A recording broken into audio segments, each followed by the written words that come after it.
अभी सब्सक्राइब करें हमारे चैनल मांग गिरजा म्यूजिक को और सबसे पहले अपडेट्स पाने के लिए बेल घंटी को जरूर दबाएं।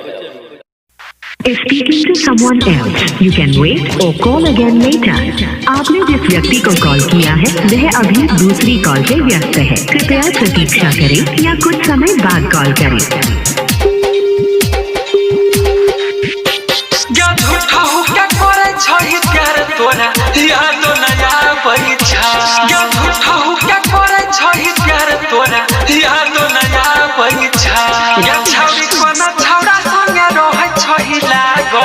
फोनमा बीच बताबै छ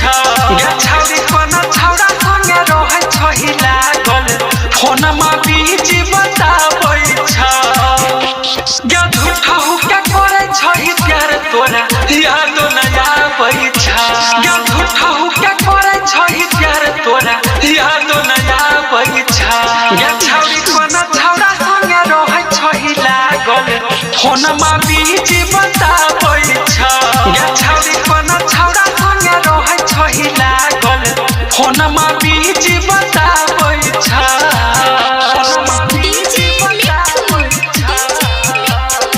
राजा पटसोनी या छौरी कोना छौरा संगे रहै छहि लागल मां गिरजा रिकॉर्डिंग स्टूडियो फुलहर फोनमा बीच बताबै छ बीच बताबै छ देखो ने रहियो हम तोरा काल गे कान में सटा करो है रखने मोबाइल गे देखो ने रहियो हम तोरा काल गे कान में सटा करो है रखने मोबाइल गे तोहर ई खेला गे छौरी हमर जिया धर काबै छ तोहर ई खेला गे छौरी हमर जिया धर काबै छ या छौरी कोना छौरा संगे रहै छहि लागल फोनमा बीच बताबै छ या छौरी कोना छौरा संगे रहै छहि लागल फोनमा बीच बताबै छ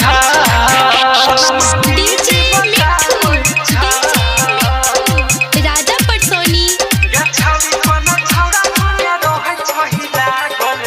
अखन अहाँ सब सुन रहल छी फुलहर से मां गिरजा म्यूजिक के फोनमा प्रस्तुति। बीच बताबै छ बीच बताबै छ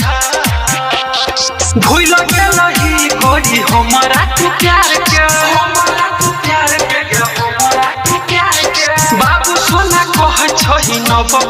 यार के